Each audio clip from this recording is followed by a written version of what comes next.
This is a free member benefit as well. If you don't have it, log in, download it. Otherwise, Chris will send an email out thanking you all after this anyway, and he can attach it. This is the Guild Rental Report, which will help you benchmark by regional, rural, remote, by strip and by shopping centre. So if you have a lease negotiation coming up, and even if you don't, friends, go and ask for your lease to be renegotiated if you think you're under rental pressure. You don't have to wait for your option to come up to renegotiate your lease. You can bring it forward proactively and ask for it to be renegotiated. But this will help you benchmark and help bridge that information deficit or that knowledge deficit that you know your landlord has through the Urbis data that you might not have. Codeine still hurts. What I wanted to say on codeine is community pharmacy still has a very good role to play in the management of chronic and acute pain. Unfortunately, if your stores are like mine, on average, when I lost codeine, I just kind of let the category lapse. And that is to my detriment financially, but also to my patients' detriment from a QUM point of view. Pharmacy, community pharmacy, with the existing scheduled items that we have and some of the new ones that would come onto the market, still have a really good role to play in the management of acute and chronic pain. Now, we all know that we have our spiel, right, when it comes to substituting and generics, when it comes to an S3 inquiry. You just have your form of words that you click into and use when you're presented with that question. The thing I want to say is that there's actually a training module for this, so point number 2 to take, well, point number 3 after the rental report, there's a training module on how to do pain. And what it was for me when I read it is it wasn't learning new clinical skills, it was learning a new spiel. So if someone presents to the back counter and has a chronic or acute pain request, what's that spiel that I go into, and what are the product ranges that I default to? So I just had to learn, this is my words, I just had to learn a new spiel of how I can capitalise on that opportunity financially, but also provide a good clinical solution to that person that presents, rather than just saying, sorry, I don't have anything, or leaving it to the staff to sell because it's no longer an S3 issue. It's still a pharmacist conversation, and a pharmacist should be having it. These are the overarching principles that the National Council has given George and I and our team to negotiate the 7th Community Pharmacy Agreement. Some things I can share with you, some things I can't. So the first thing is about ensuring that we have a viable dispensary across all medicines types for all patients in all locations. So this is making sure that we're properly remunerated, not just for the high volume, low cost, but the low volume, high cost drugs, right? That we have access to not just all the Section 85 drugs, but all the Section 100 drugs, and we've made some progress in this space. But also it's just as financially viable to dispense it in Brisbane as it is in Bamaga.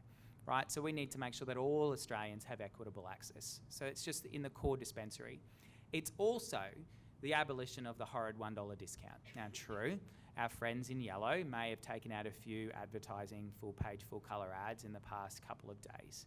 But the point is that it is an affront to universal healthcare. Susan Lee has taken us down a path of an American-style healthcare system, where there are the haves and the have-nots, those that pay more and those that pay less. And that's just quite frankly un-Australian. Why is it that people in Brisbane get cheaper drugs because there's more competition than people in Bamaga, right? That is not fair. And it's not the fault of Mick Delaney, who owns the Bamaga pharmacy. He's a good mate of mine. It's the fact that he has a completely different cost base, and the fact that if we could all get away with not giving the dollar discount away in Brisbane, then we would all do that. It's also equally true that even if there were no location rules, Chemist Warehouse would not be opening a pharmacy in Bamaga. So location rules aren't the problem. The problem is that the location rules are a restriction and a handbrake on Chemist Warehouse and the likes growth in major metropolitan areas where they want to do more business. They're just playing the rural card because it suits them, but they don't want to be in these rural and remote communities. And even if there were no location rules, they wouldn't. Which is why there's not a Bunnings and a Woolworths and, and an Officeworks and all of those other big box discounters in these small locations. So the abolition of the dollar discount.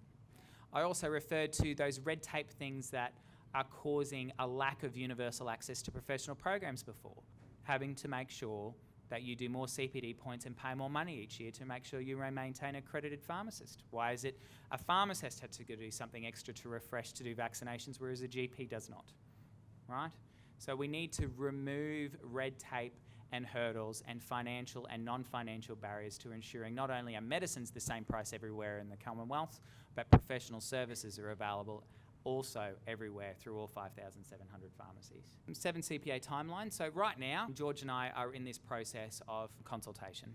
So we have been meeting every day for the past 2 weeks with various stakeholders. So we've been meeting with Medicines Australia, with the generic drug and biosimilar organisations, to all of the different wholesalers, to consumer groups, to other professional bodies. So this is something that is occupying George and my time every day. This morning was another example, because it's making sure that as a profession, okay, all the professional bodies, but also as a sector and as an industry, the supply chain, manufacturers, distributors, pharmacies, we present a united front.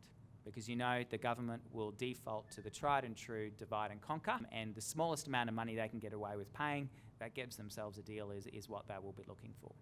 But we're coming from the premise that the PBS is actually in decline. When we signed the community pharmacy agreement, we were 0.53% of gross domestic product. We're now 0.51% of gross domestic product. So we are shrinking. We are not providing pressure or applying pressure to Josh Frydenberg's budget. We're actually reducing the pressure on his budget, and we need an investment, an increase in spending just to maintain where we're at. As I said, we're liaising with all of those organisations around the wholesaler margin, the CSO. We've got the Pharmacy Connect conference coming up, which we've got various politicians coming out to speak, and we've also got our Canadian friend, who there's a slide on later, where we'll be talking about full scope of practice. We've got APP next year, if the agreement's still going on by then, but we have to have all of this done, obviously, before the federal budget, because funds will have to be appropriated, and before the agreement obviously expires in 12 months and 1 week's time.